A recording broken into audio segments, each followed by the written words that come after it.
This is my 4th year, so I'll be graduating in the spring. Okay. Tell me about how you discovered this cancer. Tell me about the day. What happened?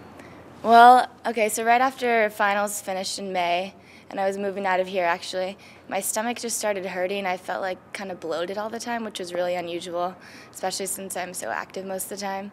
And but I just kind of blew it off because we were training for nationals, so I didn't really think that much of it, and it wasn't really anything crippling, so I just went on with my life.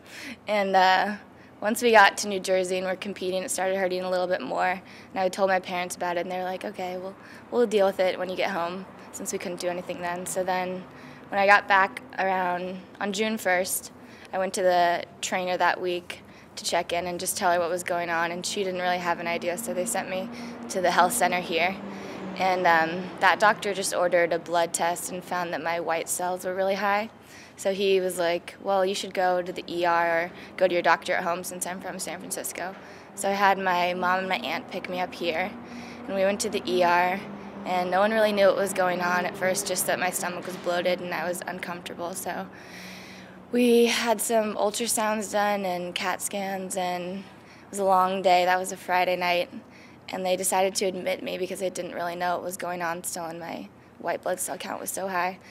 So first they found these grapefruit-sized tumors on my ovaries, so that's initially what they thought was causing this huge reaction. But then when they got the results from the CT scan the next day on Saturday, they saw that there were some unidentified masses in my lung and breast and bones, so they were obviously concerned, and all the doctors were trying to figure it out. So that day I had a biopsy, and it came back as cancer cells, but they wouldn't know the full report till the next week. So we just kind of waited and prayed together, and all my family and friends were there that weekend. And then the following Tuesday we found out that it was lung cancer. So that's kind of how it all played out. That had to have been a shock.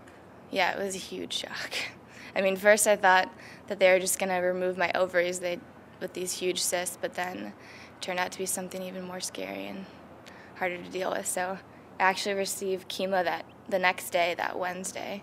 So I didn't really have time to think about it. It was just like, we're going to fight right now. So that's what it's been like the whole summer and up till now.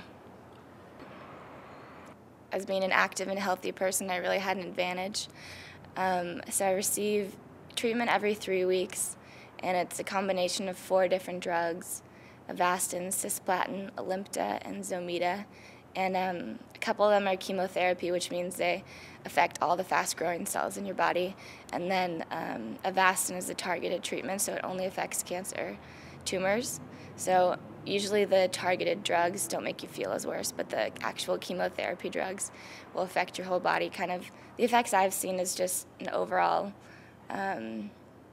tiredness and a little bit of nausea, but it hasn't been too bad. Since I've had such a great response and I'm still feeling pretty well, they decided to go with it for 3 more rounds, which is pretty unusual. Usually after the second round of scans, it's just stabilized and nothing's shrinking anymore. But I'm hoping it's all going to be gone after these next scans. Well, it's definitely taken away, for now, what I can do. So I kind of pop into practice when I'm feeling good and try and keep connected with my team, but they all understand that this is kind of the first priority right now. So it's nice to have a huge support group, the team and all my sorority sisters and families.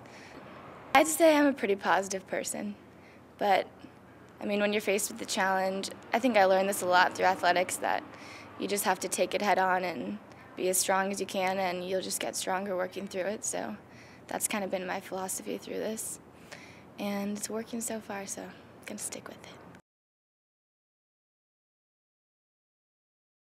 I think we'll just start when Melissa stands up. We're waiting for a few more people. Jill, our little Jill Costello, is coming down with her mom. She just graduated from Berkeley today, and we got her a graduation cake. Special congratulations. And Jeff's on there. So cute. He is so adorable. Yeah. We got everything. You're just a little bit bigger. And That's the color they typically tend to be. It was my bracelet. My bracelet kept, so I kept taking the glasses off and it still kept making the noise. Come here, you. Cancer sucks. Yes, it does. Damn it. Look at this one.